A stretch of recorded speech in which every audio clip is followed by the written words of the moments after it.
आज बाबा के 9-10 के महावाक्य हैं।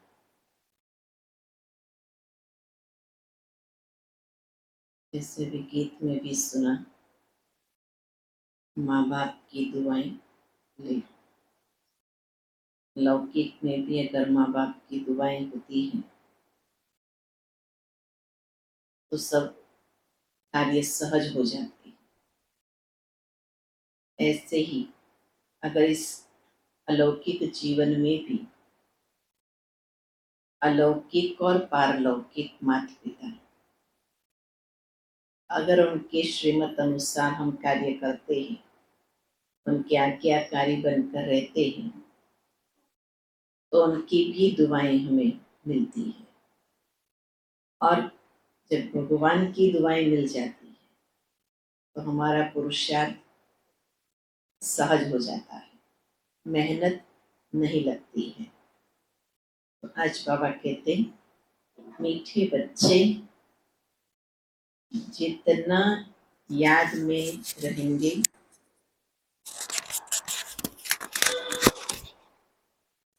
पवित्र बनेंगे, जितना याद में रहेंगे पवित्र बनेंगे, उतना पारलौकिक माता पिता की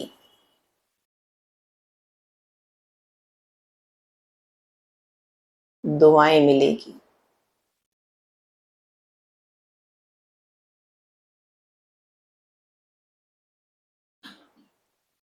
दुआएं मिलने से तुम सदा सुखी बन जाएंगे।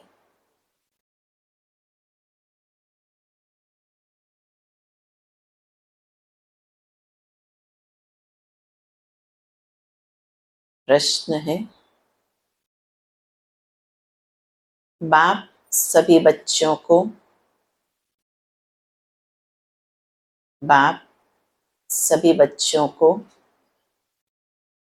कौन सी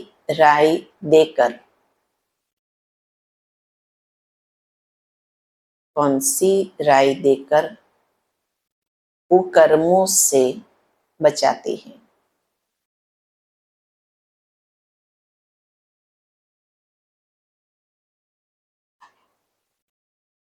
उत्तर है, बाबा राय देते, बच्चे तुम्हारे पास जो भी धन दौलत आदि है,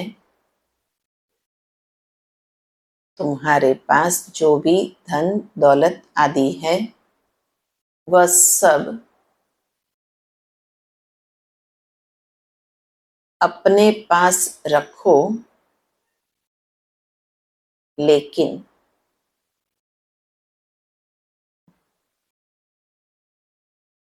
ट्रस्टी होकर चलो।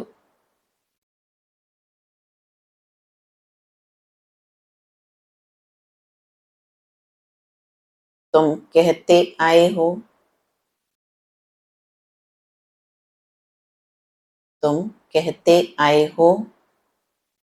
भगवान,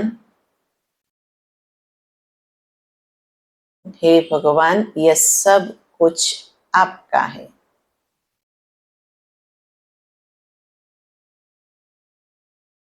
भगवान ने बच्चा दिया, धन दौलत दिया,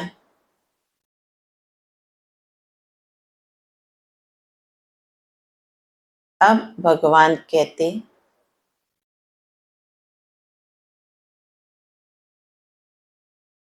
इन सब से बुद्धि योग निकाल, तुम ट्रस्टी होकर रहो।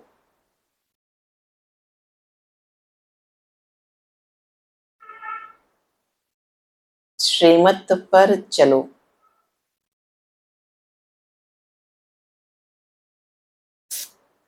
तो कोई भी कुकर्म नहीं होगा।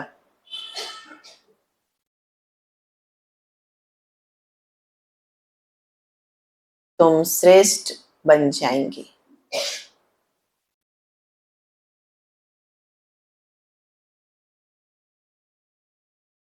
गीत बजा है।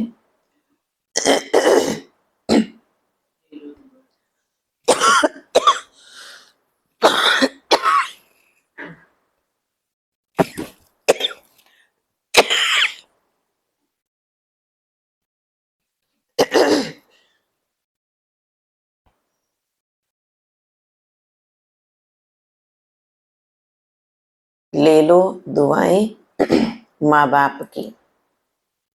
ओम शांति। जो बच्चे कहते हैं हमारा मुख नहीं चलता, समझा नहीं सकते, उन्हें सेंटर की ब्राह्मणियां कैसे सिखलाए? या शिव बाबा समझाते हैं। चित्रों पर समझाना तो बहुत सहज है। छोटे बच्चों को चित्र दिखलाकर समझाना पड़े, ऐसे नहीं।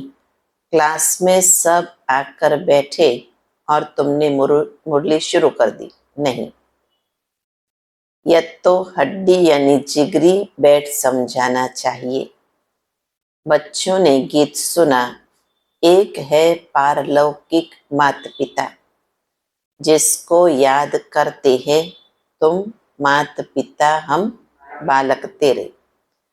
वह है सृष्टि का रचयिता, माता पिता तो जरूर स्वर्ग ही रचेंगे। सतयुग में स्वर्गवासी बच्चे होते हैं। यहाँ के माता पिता खुद ही नरकवासी है, तो बच्चे भी नरकवासी ही पैदा करेंगे। गीत में कहा, ले लो दुआएं माँ बाप की।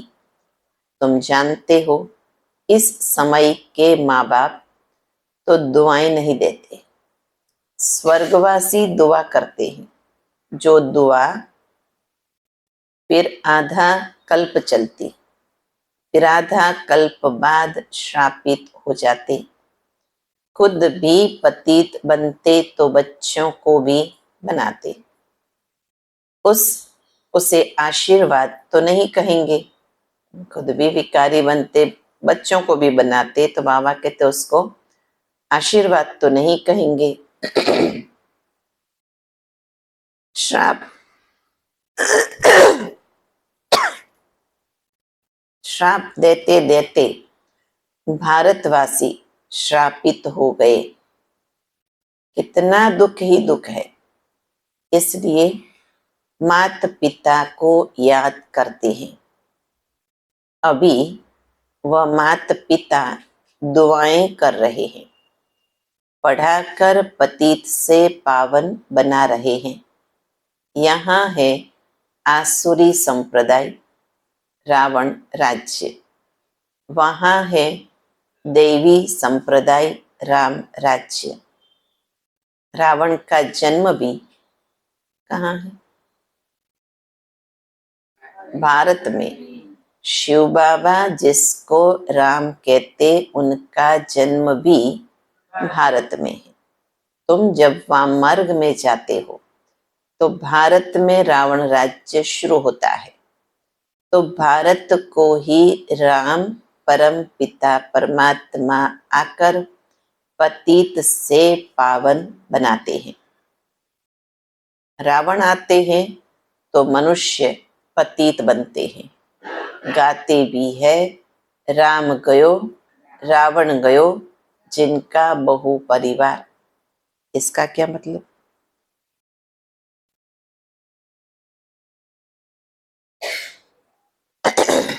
गयो तो गयो, तो इसका क्या अर्थ है?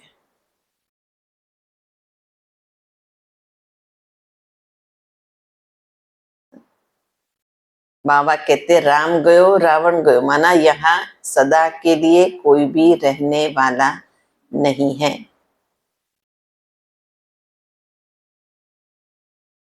राम का परिवार तो बहुत छोटा है, रावण का परिवार बहुत बड़ा है, और सब धर्म खत्म हो जाते, सब का विनाश हो जाता, बाकी तुम देवी देवताएं रहेंगे। तुम अभी जो ब्राह्मण बने हो वही ट्रांसफर होंगे सतयुग में। तो अब तुमको माँ बाप की दुआएं मिल रही है। माँ बाप तुमको स्वर्ग का मालिक बनाते हैं। वहां तो सुख ही सुख है। इस समय कलयुग में है दुख, सभी धर्म दुखी है। अभी कलयुग के बाद फिर सतयुग होना है। कलयुग में इतने ढेर मनुष्य है, सतयुग में तो इतने मनुष्य नहीं होंगे। जितने ब्राह्मण होंगे वही फिर देवता वहां बनेंगे। कितने? जितने माना त्रेता अंत तक 33 कोटि, स्टार्टिंग 9 लाख। बाबा कहते पूरे सतयुग त्रेता को मिलाकर 33 करोड़ देवी देवता कहा जाता। तो वो किसी न किसी के आज इष्ट है। इतने सारी पॉपुलेशन में भारत के ही अगर 125-150 करोड़ अगर गिनती करें तो उसमें से हर एक के कुल की एक एक तो ऐसी देवी देवता कोई ना कोई तो होता है। कुल देवी वो कौन थी? तो बाबा कहते हर एक नंबरवार पुरुषार्थ अनुसार बल बाबा कहता है और होगा भी। चंडिका देवी माना चंडाल की भी तो यादगार है। तो ऐसे हर एक देवी देवताओं की यादगार बाबा के आज तक कुल देवी के रूप में हम मानते आ रहे हैं। तो इतने तो पूज्य बाबा कहते बनते ही हो। इसलिए हम बाबा के पास अभी जो भी पुरुषार्थ करते, पुरुषार्थ अनुसार जैसा भी पद पाते, परंतु पूज्य तो बनेंगे नंबरवार पुरुषार्थ अनुसार ही सही, परंतु बाबा कहते आपकी भी पूजा होंगी। तो अगर हम थोड़ा सा ज्यादा पुरुषार्थ करें तो अच्छी तरह से मंदिर बना करके अच्छे से पूजा भी हो सकती है। तो चलिए अपने स्वरूप को याद करें।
बाबा कहते जितने ब्राह्मण होंगे वही फिर वहाँ देवता बनेंगे, वह भी त्रेता तक वृद्धि को पाते रहेंगे।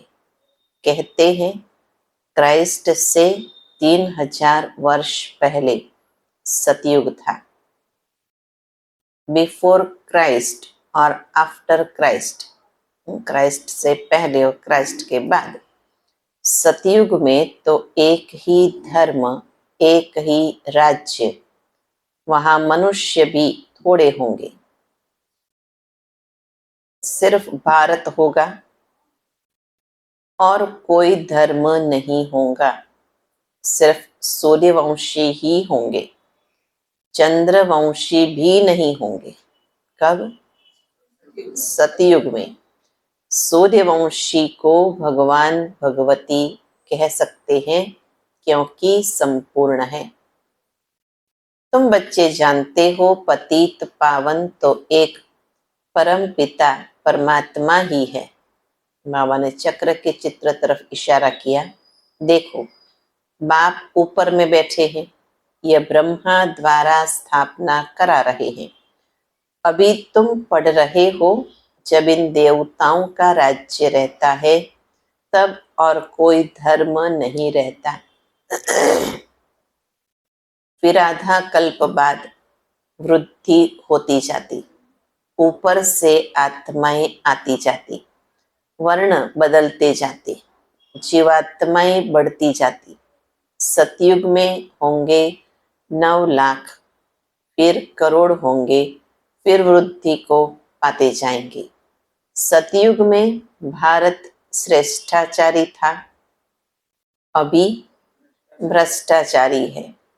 ऐसे नहीं सब धर्म वाले श्रेष्ठाचारी बन जाएंगे। कितने ढेर मनुष्य है, यहाँ भी भ्रष्टाचारी से श्रेष्ठाचारी बनने में कितनी मेहनत लगती है। घड़ी घड़ी श्रेष्ठाचारी बनते बनते फिर विकार में जाए भ्रष्टाचारी बन पड़ते हैं। बाप कहते हैं मैं आया हूं तुमको काले से गोरा बनाने। तुम घड़ी घड़ी फिर गिर पड़ते हो। बाप आता है काले से गोरा बनाने, और फिर भी बाबा कहते घड़ी घड़ी हम गिर पड़ते हैं। बेहद का बाप तो सीधी बात बतलाते हैं। कहते हैं यह क्या कुल कलंकित बनते हो, काला मुंह करते हो, क्या तुम गोरा नहीं बनेंगे। आधा कल्प श्रेष्ठ थे, फिर कलाएं कम होती जाती। कलयुग अंत में तो कलाएं एकदम पूरी खलास हो जाती है। सतयुग में सिर्फ एक ही भारत था, अभी तो सब धर्म है। बाप आकर फिर सतयुगी श्रेष्ठ सृष्टि स्थापन करते हैं। तुमको भी श्रेष्ठाचारी बनना चाहिए। श्रेष्ठाचारी कौन आकर बनाते हैं? श्रेष्ठाचारी बनना चाहिए, पर कौन बनाते? बाप ही है गरीब निवास। पैसे की बात नहीं, बेहद के बाप के पास श्रेष्ठ बनने आते हैं तो भी लोग कहते तुम यहाँ क्यों जाते? बाबा कहते अच्छी जगह आते हैं तो भी पूछते हैं या पीछे बोलते कि यहाँ क्यों जाता है, आप वहां क्यों जाते हो। माना कलयुग में अच्छी चीज, अच्छी बातें धारण करना भी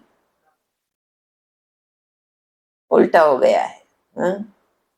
तो क्योंकि बाबा कहते खुद ऐसे हैं तो समझते ही ऐसा, तो यहाँ क्यों जाते, कितने विघ्न डालते हैं। तुम जानते हो इस रुद्र ज्ञान यज्ञ में असुरों के विघ्न बहुत पड़ते हैं। अबलाओं पर अत्याचार होते हैं। कोई फिर स्त्रियां भी बहुत तंग करती हैं, विकार के लिए शादी करते हैं। अब बाप काम चिता से उतार ज्ञान चिता पर बिठाते हैं। जन्म जन्मांतर का कॉन्ट्रास्ट है। इस समय है ही रावण राज्य, गवर्नमेंट कितने शादवाने करती। शादवाना माना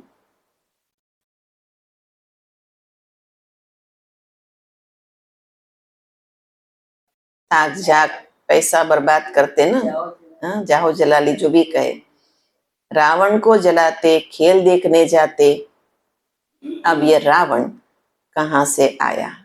रावण का जन्म हुए तो 2500 वर्ष हुए हैं। रावण ने सबको शोक वाटिका में बिठा दिया है। सब दुखी ही दुखी है। राम राज्य में सब सुखी ही सुखी होते। अभी है कलयुग का अंत, विनाश सामने खड़ा है। इतने करोड़ों मनुष्य मरेंगे तो जरूर लड़ाई लगेगी ना। सरसों मुआफिक सा पीस जाते हैं। अब देखते हैं, तैयारियां हो रही है। हो रही है ना कि हो गई है? क्या हुआ? इजराइल इराक दो पार्ट हो गए। कौन किसको सपोर्ट कर रहा है, कौन किसको सपोर्ट कर रहा है? तो बैकबोन सब। तो कुछ ना कुछ तो बाबा कहते ही है अपना। छोटी सी बात के कारण फिर बड़ा होना ही है। पर वो भी बाबा कहते अभी तो थोड़ा थोड़ा रिहर्सल है, रियल नहीं है। ये भी सारा अभी भी रिहर्सल है। तो तैयारियां हो रही है। बाप स्वर्ग की स्थापना कर रहे हैं। यह ज्ञान और कोई भी दे न सके। यह ज्ञान बाप ही आकर देते हैं और पतित को पावन बनाते हैं। सदगति करने वाला एक ही बाप है। सतयुग में है ही सदगति, वहां गुरु की दरकार नहीं। अभी तुम इस नॉलेज से त्रिकालदर्शी बनते हो। सतयुग में लक्ष्मी नारायण में यह ज्ञान बिल्कुल नहीं होगा। क्यों? संस्कार में है, पर वर्णन करने की आवश्यकता नहीं होगी। तो बाबा कहते लक्ष्मी नारायण में यह ज्ञान बिल्कुल नहीं होगा। तो फिर परंपरा से यह ज्ञान कहाँ से आया? हम कहते ज्ञान परंपरा से, परंपरा से बाबा कहते कहाँ से आया? अभी है कलयुग का अंत। बाप कहते हैं तुम मुझे याद करो। स्वर्ग की राजधानी स्थापन करने वाले बाप को और वर्षे को याद करो। पवित्र तो जरूर रहना पड़ेगा। वह है पावन दुनिया, यह है पतित दुनिया। पावन दुनिया में कंस, जरासंधी, हिरण्यकश्यप आदि होते नहीं।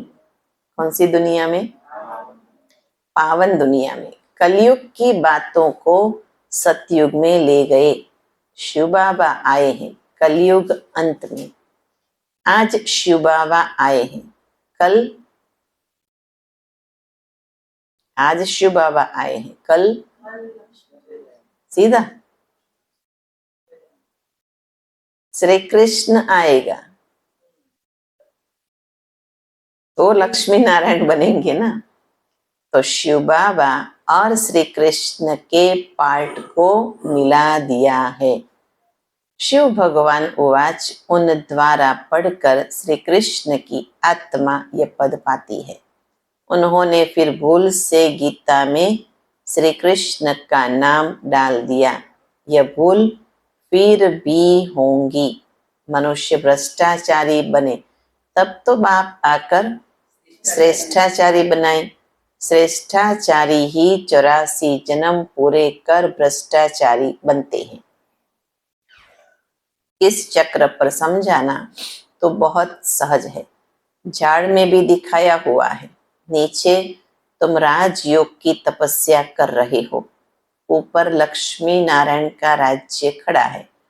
अभी तुम धूर में बैठे हो, फाउंडेशन लग रहा है। तुम जानते हो फिर सूर्यवंशी कुल यानी वैकुंठ में जाएंगे। राम राज्य को वैकुंठ राम राज्य को वैकुंठ नहीं कहा जाता। क्यों?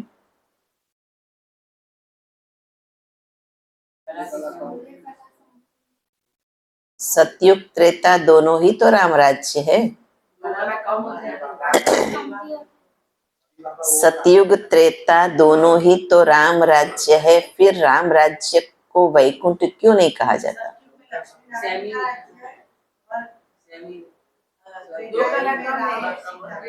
प्रश्न क्या है? सतयुग त्रेता दोनों को ही राम राज्य कहा जाता है। आधा कल्प राम राज्य, आधा कल्प रावण राज्य कहा जाता है। कहाँ लिखा है? ऐसा कहाँ लिखा है? सृष्टि चक्र में लिखा है, देखा है कि सीडी के चित्र में लिखा है? सीडी के चित्र में लिखा है। सतयुग त्रेता राम राज्य, द्वापर कलयुग रावण राज्य। अभी बाबा कहते हैं राम राज्य को वैकुंठ नहीं कहा जाता। क्यों?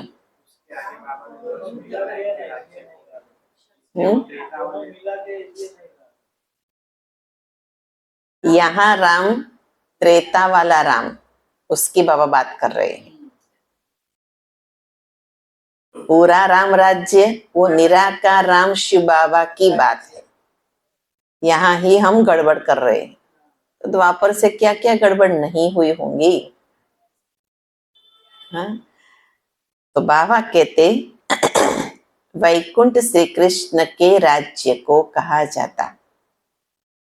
सतयुग त्रेता दोनों को अलग रूप में देखे तो उस हिसाब से अभी तुम्हारे पास बहुत आएंगे।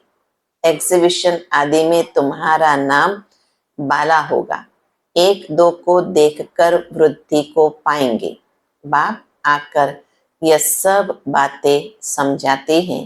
चित्रों पर किसी को समझाना बहुत सहज है। सतयुग की स्थापना भगवान ही आकर करते और आते हैं पतित दुनिया में, सांवरे से गोरा बनाते।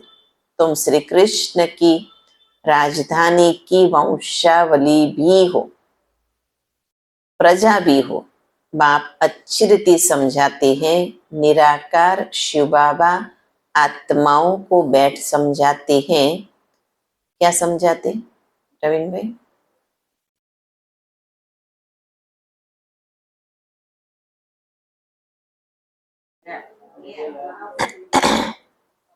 निराकार शिव बाबा आत्माओं को बैठ समझाते हैं कि आप मुझे याद करो। यह है रूहानी यात्रा। ये आत्माएं, तुम अपने शांति धाम निर्वाण धाम को याद करो तो स्वर्ग का वर्षा मिलेगा। अभी तुम संगम पर बैठे हो।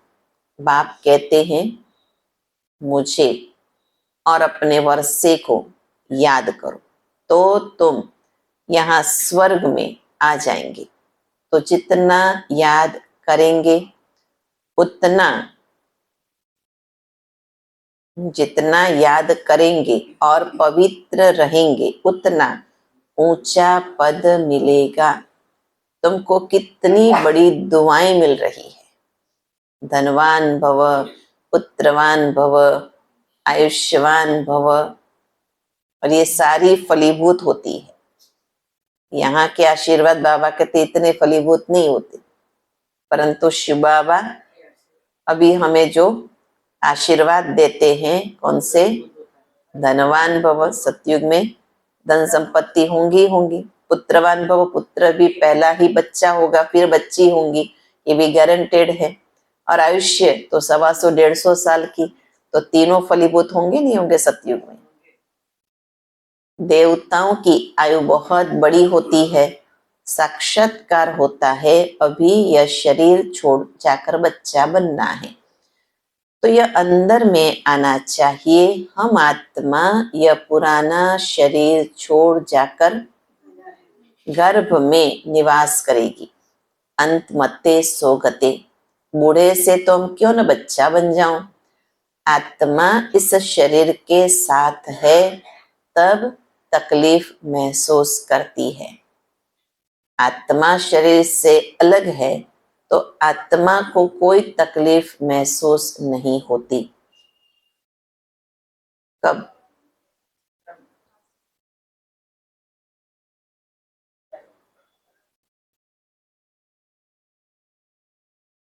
सजाएं अगर बाकी रह जाती है तो सूक्ष्म शरीर से भी तो भोगना पड़ता है।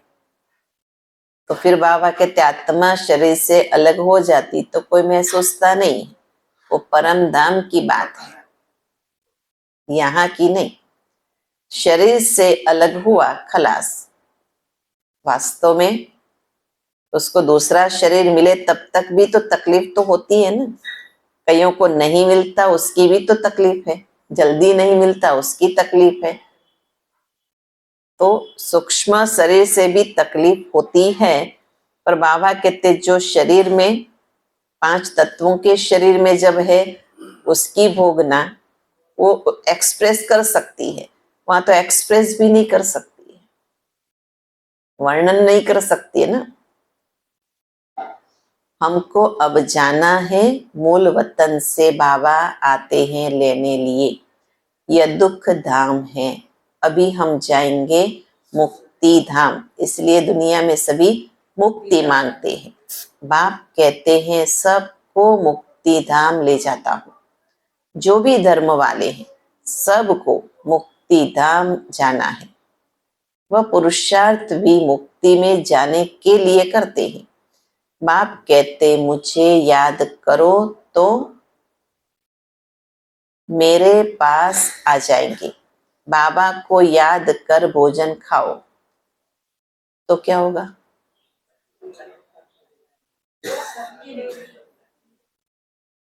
निरोगी बनेंगे, शक्ति मिलेगी। कौन सी? कौन सी? लड़ने की एक दूसरे से? कौन सी शक्ति? भोजन से? भोजन से अन्न जैसा मन बनेगा। कौन सी शक्ति मिलती है?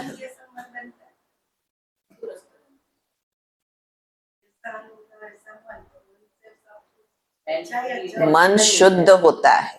भोजन बाबा की याद में करेंगे तो उस विचार से ताकत आती है। भोजन के टाइम पर और विचार तो उसकी ताकत बढ़ती है। मुख्य है विचार। तो भोजन बाप की याद में खाओ तो ताकत मिलेगी। अशरीरी होकर तुम पैदल आबू रोड तक चले जाओ तो कभी तुमको कुछ भी थकावट नहीं होगी। बाबा शुरू में ये प्रैक्टिस कराते थे। समझते थे हम आत्मा है, हम हल्के होकर पैदल चले जाते थे, कुछ भी थकावट नहीं होती थी। शरीर बिगड़ तुम आत्मा तो सेकंड में बाबा के पास पहुंचती हो। यहाँ एक शरीर छोड़ सेकंड में जाकर लंदन में जन्म लेंगे। आत्मा जैसी तीखी और कोई चीज होती नहीं। तो अब बाप कहते बच्चे हम तुमको लेने के लिए आए हैं। अब मुझ बाप को याद करो। अभी तुमको प्रैक्टिकल में बेहद के पारलौकिक बाप की दुआएं मिल रही है। तो बाप बच्चों को श्रेष्ठ ते श्रेष्ठ मत दे रहे हैं। धन दौलत आदि सब तुम अपने पास रखो, सिर्फ ट्रस्टी होकर चलो। धन दौलत याद नहीं रखो, नहीं, उसको भी संभालना है, पर मेरा मेरा समझ के नहीं। अब ये सब कुछ बाप का है तो बाबा को पूछ के सब कुछ करना। मेरा है मारू છે ગમે તેમ વાપરો, મારી મરજી, મારે વળી કોને પૂછવાનું? હવે મારે કોને પૂછવાનું રહેતું જ નથી। મારે જેમ વાપરો તેમ જ્યાં વાપરો તેમ વાપરો। बाबा कहते नहीं, अब किसका है? दिया होगा तो दिया है, वળી લઈ લે તો મારું કઈ બાબાને આપી દીધું, પછી બાબા કે ચાલો બધું મને આપી દો, તો આપણે શું કરીએ પછી? અત્યારની બાબા બધું અમે જય પછી આપ્યું, અમે જય પછી બધું તમારું જ છે. हाँ लागे नहीं પછી કોઈ અર્થ નથી. तो क्या कैसे दिया है? सबने दिया? कैसे दिया? कैसे दिया? कब दिया? बाबा के मन का આપ્યું નથી તમને? પ્રૂફ શું? बिना प्रूफ के तो कुछ मान्य नहीं होता है. तो प्रूफ किया कि आपने बाप को दिया.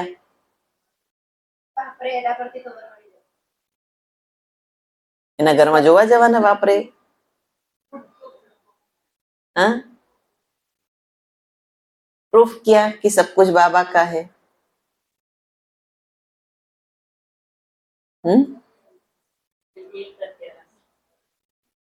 विल कर देवानु. मैंने बाबा को दिया है उसका प्रूफ किया. बाबा के तापी को संभालना है, पर मुझे दिया उसका क्या प्रूफ है? कोई प्रूफ?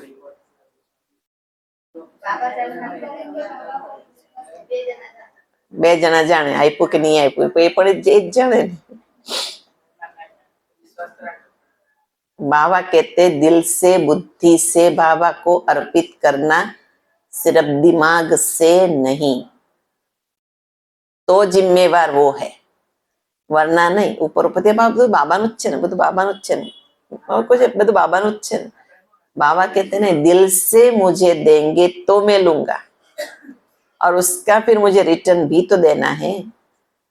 तो फिर बाबा कहते अपने पास ही रखो, सिर्फ ट्रस्टी होकर चलो. तुम कहते भी आए हो हे भगवान, ये सब कुछ आपका है. भगवान ने बच्चा दिया, भगवान ने ये धन दौलत दिया. अच्छा, फिर भगवान आकर कहते हैं इन सब से बुद्धि योग निकाल, तुम ट्रस्टी होकर चलो, श्रीमत पर चलो, तो बाप को मालूम पड़ेगा तुम कोई कुकर्म तो नहीं करते हो. पहले यज्ञ के अंदर जो गृहस्थी भी थे, बाबा उनसे हिसाब लेता था. पुरानों को पता होगा. बाबा को हिसाब लिख के देते थे, कहाँ हमने खर्चा किया है बाबा का. हमने सिर्फ बोला, उसका प्रूफ ये कि हर महीने का जो भी हम खर्चा करते वो भी बाबा को बेचते थे, इतने ट्रस्टी होकर. यहाँ तो हमें कौन पूछने वाला है, ये हम समझ लेते. नहीं, बाबा को इसलिए कि बाबा कहते आपने कोई वेस्टेज तो नहीं किया, वो देखना चाहता है. अब वेस्टेज कहाँ होता है? वेस्टेज कहाँ होता है? हाँ, मौज शौक में, फिर ऐसे इधर उधर खाने पीने, कुछ भी मतलब. चलो वो तो श्रीमत अनुसार किया, लेकिन कहाँ पर कुछ भी अगर वेस्टेज हुआ, वेस्टेज के मतलब है कि किसी फालतू को, किसी और को आपने ऐसे ही दे दिया पैसा. चलो किसी को उधार ही दिया मान लो, फिर बाबा कहते आपने पूछा, फिर वो नहीं देगा समय पर. संकल्प विकल्प किसके चलेंगे? योग किससे लगेगा? तो हमारा बुद्धि योग तोड़ने के निमित्त कौन बना? फिर बाबा को फरियाद करते रहते, बाबा એને જરાક કોની મને આપી દે, બાબા એને જરાક કોની આપી દે, બાબा એને કોની જરાક આપી દે. अब बाबा તમારામાં સફળ કરવાનું છે. फिर बाबा को भी लालच देते, बाबा તમને જ આપવાનું છે, પણ એને જરાક ટચ કરો ને, જરાક दिया तब पूछा. वो है श्रीमत. कुछ भी करने से पहले बाबा को पूछना, उसके बिगर कहीं पर भी यूज नहीं करना, उसको कहेंगे ट्रस्टी. नहीं समझ में आए तो निमित्त से पूछे, पर बाबा कहते अपने मर्जी से किया तो उसका रेस्पॉन्सिबल बाबा नहीं है. श्रीमत पर चलने से ही तुम श्रेष्ठ बनेंगे, आसुरी मत पर चलने से तुम भ्रष्ट बने हो. आधा कल्प तुमको भ्रष्ट बनने में लगा, 16 कला से 14 बनते, फिर धीरे धीरे कलाएं कम होती जाती है, तो इसमें टाइम लगता है ना। अच्छा, मीठे मीठे सिक्की लधे बच्चों प्रति माता पिता बाप दादा का याद प्यार और गुड मॉर्निंग। रूहानी बाप की रूहानी बच्चों को नमस्ते। हम रूहानी बच्चों की रूहानी माता पिता बाप दादा को नमस्ते।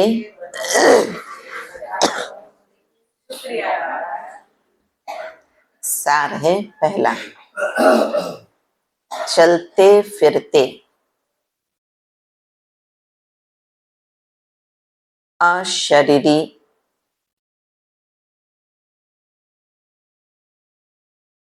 चलते फिरते अशरीरी बनने का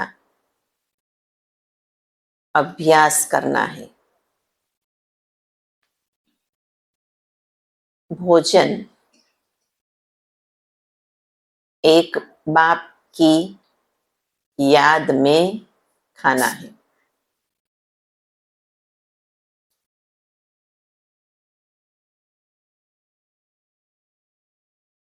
दूसरा, माता पिता की दुआएं लेनी है। माता पिता की दुआएं लेनी है। ट्रस्टी होकर रहना है। कोई भी कुकर्म नहीं करना है।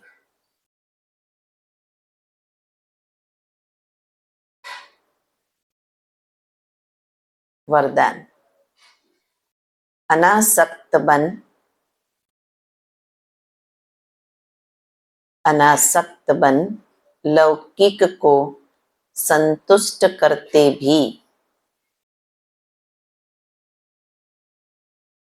ईश्वरीय कमाई जमा करने वाले। अनासक्त बन, लौकिक को संतुष्ट करते भी ईश्वरीय कमाई जमा करने वाले राजयुक्त भव।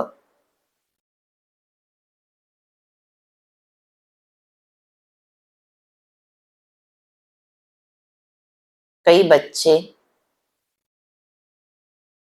लौकिक कार्य, लौकिक प्रवृत्ति, लौकिक संबंध संपर्क,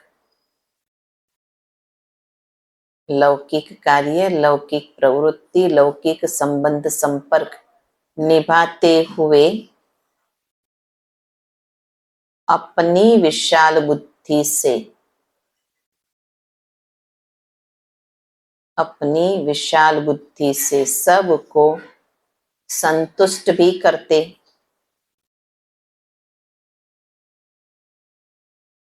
और ईश्वरीय कमाई का राज,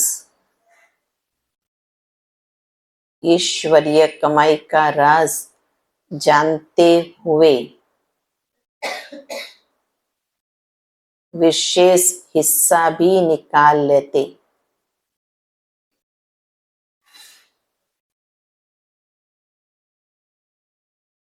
ऐसे एक नामी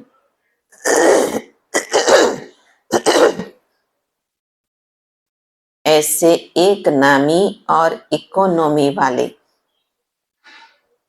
अनासक्त बच्चे हैं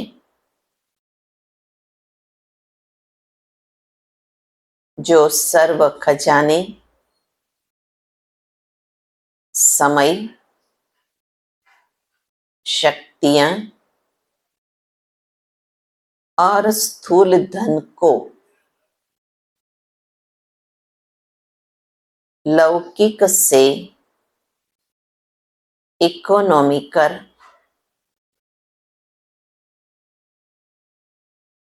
लौकिक से इकोनॉमी कर अलौकिक कार्य में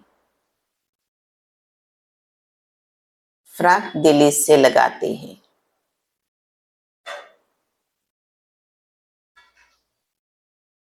ऐसे युक्ति युक्त राजयुक्त बच्चे ही ऐसे युक्ति युक्त राजयुक्त बच्चे ही महिमा योग्य है।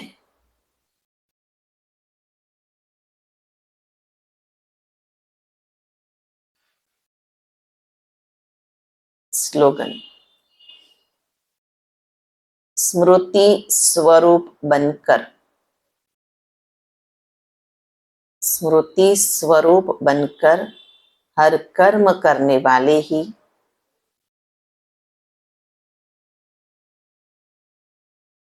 प्रकाश स्तंभ यानी लाइट हाउस बनते हैं।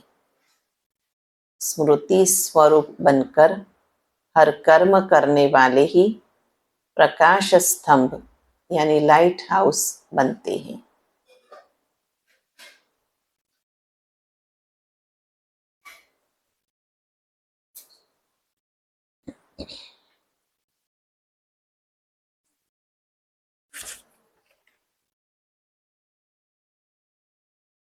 आज 9 तारीख, अव्यक्त इशारा। ब्रह्मा बाप संपूर्ण कैसे बने, उनकी क्या विशेषता रही, संपूर्णता का विशेष आधार क्या रहा। ब्रह्मा बाप ने हर समय, ब्रह्मा बाप ने अपना हर समय सफल किया, श्वास श्वास सेकंड सेकंड सफल किया। तो बाप समान बनने के लिए लक्ष्य रखो, सफल करना है और सफलता मूर्त बनना है। जैसे बाबा ने वरदान में भी आज कहा कि अपने लौकिक में से भी बचाकर अलौकिक में भी सफल करेंगे। हर महीने हर एक का ऐसे एक लक्ष्य होता है। जैसे कंपनियों में भी आजकल कहा जाता है कि 2% उन्हों को ऐसे कार्यों के लिए निकालना चाहिए। आजकल नहीं निकालते तो उसके लिए भी उन पर कार्यवाही होती है। तो निकालना ही होता है, वो फिर जिस प्रकार से भी करे। तो उनका भी अगर ऐसा निमित्त सरकार करती है तो ये ईश्वरीय गवर्नमेंट भी क्या कह रही है कि हमारे हिस्से में से भी कुछ % हमें भी हर महीने बाबा के कार्य के लिए निमित्त रखना चाहिए। फिर करे ना करे हर एक की अपनी होती है मर्जी, पर हर महीने बाबा के कार्य में अपना हिस्सा होना चाहिए। तो ये भी बाबा आज कह रहे हैं। ओम शांति।